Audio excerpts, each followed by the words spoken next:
Why? Because society tells you that a woman who speaks out is insufferable? Because a society tells you that a woman who stands up for herself is annoying? Because society taught you to sit down and shut up instead of standing up for what you think is right, what you know you deserve? Because let's get to the bottom of this. This is a misogynistic point of view.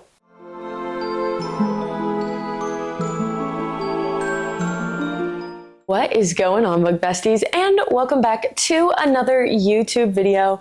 Your girl, bookish.bryy here, and I am excited for today's video. But before we get into it, I know what you're thinking. Where are you at?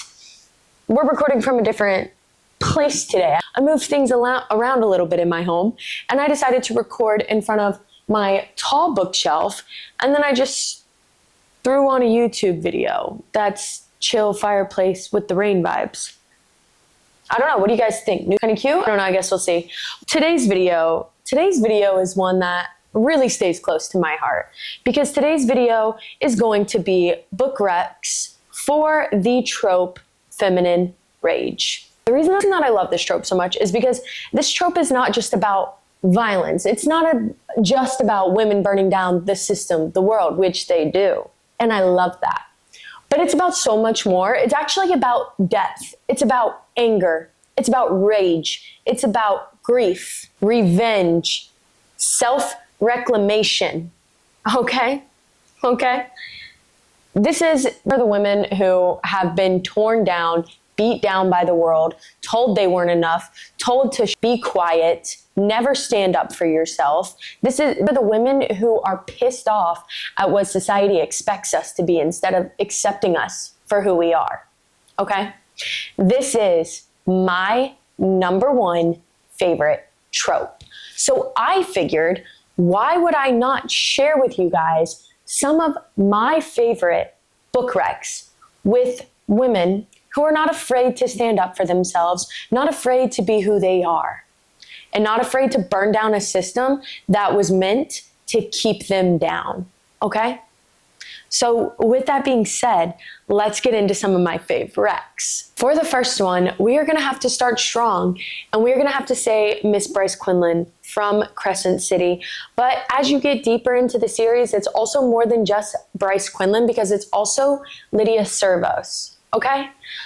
I'm just saying, if you want powerful women, if you want women who are mad, angry, and tired of being told what to do, when to do it, how to do it, I think this series will truly resonate with you. And I think a lot of people overlook this series because, one, it's so big, but two, there's a lot of stuff online where people say Crescent City isn't that good of a series.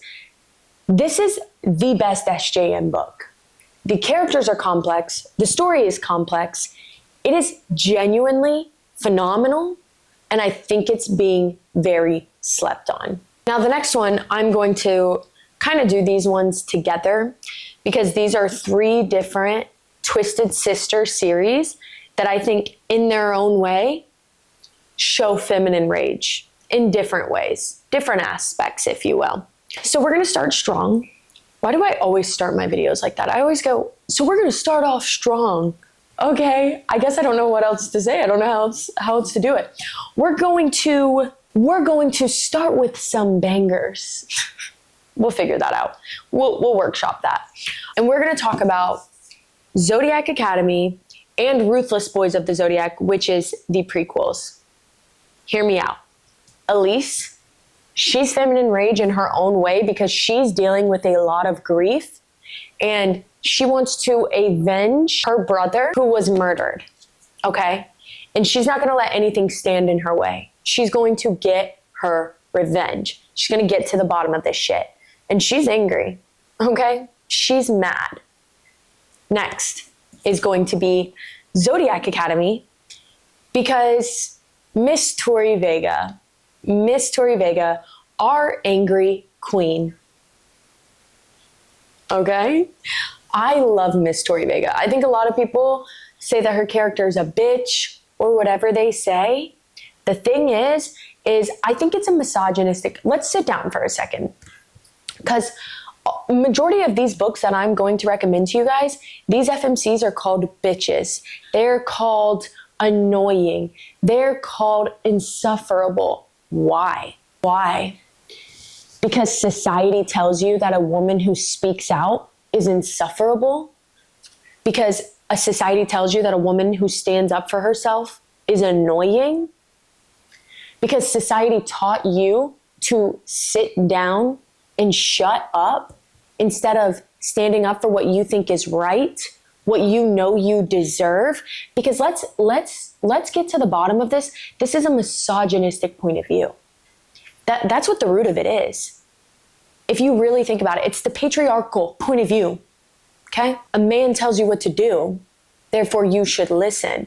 You are not supposed to be loud. You're not supposed to be mad. You're not supposed to feel things. No, you need to be soft and you need to be palatable for me. So that way I can handle this. My ego. You're just supposed to be a good girl. Shh. Don't speak. Don't speak out. That's what this is. That's the misogynistic point of view. Okay? And that's a thing that I think happens with Tori. Because why do people find her? Why is she the bitchy character? Oh, because she can't be rightfully angry. She can't be understandably angry. Her anger doesn't make sense to you. I'm so sorry. I'm so sorry that you got to grow up with this privileged point of view, that you think somebody who would be mad after the world that she lived in, the conditions that she lived in, and that's just not understandable for you. Because let's be honest, if anybody was in the position Tori was in, I'm sorry, but frankly, I'd be fucking madder. I would be even more mad. Yes, I would. Yes, I would. So what's the true issue here? Is it that you have a misogynistic point of view because of what society has told you on how women are supposed to act, so now it's annoying? Oh, look, if you want soft and palatable women, my space is not the space for you. That's the fact of the matter. I'm not a soft, palatable woman. I'm not just gonna keep my mouth shut for the fucking sake of it, okay? I stand up for what I think is right. I'm gonna stand against what I think is wrong. I'm not gonna let someone say some out-of-pocket shit to me and then sit back and take it, turn my cheek and let you slap me again. Hell fucking no. I would never shut the fuck up, and I sure hope you guys would learn not to shut the fuck up, because you should stand up for yourself. You should be angrier. You should be mad. You should be fucking pissed, okay? So with that being said, we're gonna go on to the next one. In the other Twisted Sisters book that I would recommend is Never Keep. Again, this is gonna show angry women in their own way, but especially Miss Vesper. Vesper, honestly, Everest in some ways as well. But these are two very strong women who honestly everybody could look up to, because these are women who are dealing with the same thing, but in different fonts. And it's women who are trying to fit in, trying to do what they can do to be accepted in the society that doesn't want to accept them, that doesn't like them, that sees them as weak, as muddied waters, as whatever version that fits society's standard. And this book is a phenomenal representation of that, and of women who should embrace who they are, what they want, whether that's out of the norm or not, and be fucking you. Yeah. Next book. We're gonna pair these two as well, because these are two of my top fave authors. So while they're different, I love both of these women and I love both of these authors. And again, these authors are strong women, okay? So if there's a theme here, it's that I love a strong FMC. Okay. Next is going to be Butcher and Blackbird by Bryn Weaver. There were things that happened to Miss Sloane that turned Sloane into the woman that she is today. And the woman that she is today is phenomenal. She is an icon. She is a role model. She is a woman who does maybe some questionable things, but for the right reasons. Because who else is going to do it if not a fucking angry woman?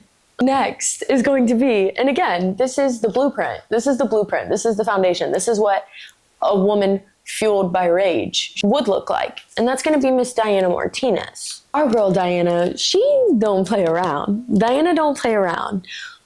She knows what she needs to get done. She will burn the world down to protect the people that she loves. She literally lives to protect and to love. So you better believe that when the people that she loves is wrong or hurt, she's gonna burn down an entire city because of it. And we love her for that. I am also going to pair these next two because these two were the last two books that I read last year. Both books with women who are either currently exhibiting that feminine rage or the origin of said feminine rage. You know what I mean? So, first we're going to talk about Daggermouth. If you have not read Daggermouth or haven't even heard of Daggermouth, you've got to be living under a rock. I feel like it's one of the most popular books currently out right now. I see so much about this book. This author was a small indie author. She released this book. It's already getting trad published, I think.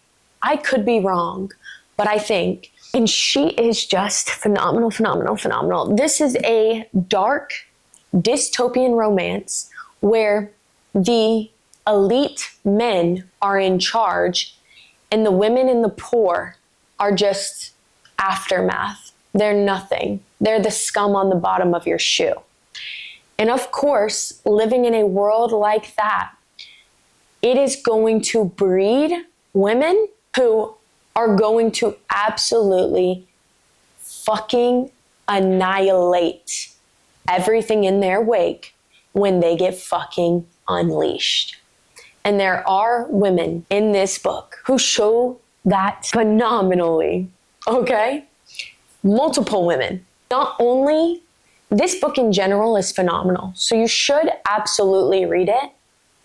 But if you are looking for true feminine rage, you should not sleep on this. This should be like top 3 on that priority list. And now we're going to talk about Souls in Ruin by Jacqueline White. This is a debut fantasy romantasy novel. She likes to call it traumantasy. Traumantasy. It is so good. This writing feels like poetry to me. The way this author speaks and writes is beautiful. Okay? Absolutely beautiful.